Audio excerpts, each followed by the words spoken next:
Taking the polar plunge. Joining us now from Eastern Connecticut State University's Rugby's Plunge for Hunger is Patrick and Matt to tell us more about the event. So for people who don't know, polar plunge is when you go out in really cold weather and dive on into the cold water. That's it. But for a nice cause. Absolutely. What made you get this all started? Tell us about it. This started back in February of 2012. As a sort of way for us to raise money for a bike ride, a charity bike ride we were doing for the Covenant Soup Kitchen in Willimantic. And since then, 8 years now later, it's really ballooned into an event that we couldn't even imagine the scale and the impact of. Yeah, hundreds of people. So are you surprised that this has turned into such a big event? No, not at all. I mean, the rugby team, we're out in the community all the time helping, and this is just blown up. And there's people from Eastern who go now, as well as just community members.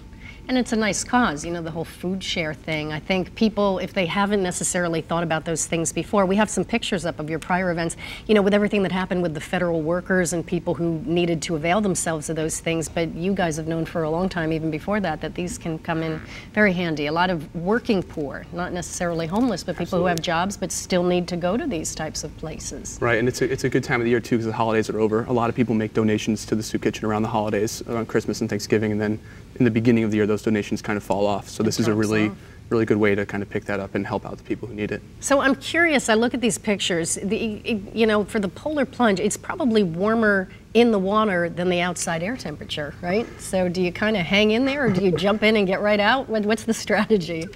Personally, I like to just jump in and get out. It's, once the air hits you, you're gonna freeze. Yeah. So make it quick, but it's for a good cause. I guess you have to have your swim clothes on underneath, so you just tear off your regular clothes, jump in, and then have somebody waiting with a towel or something. Is that That's it? Yeah. See? I don't know these things, but somehow I figure, I was trying to think in my mind. And also it's good to jump in with your shoes on, right? I was going to say that. That's probably the coldest part, is the feet just get so cold from the sand and then the water. Right, so then you already have them on and you just get right out. Well, it really is such a nice cause and everything that you're doing, and hopefully you'll continue year after year and have more people. I mean, certainly our putting this on the air is going to bring even more attention to it. Do you have even sort of a loftier goal for next year? Or? We're still looking at this year.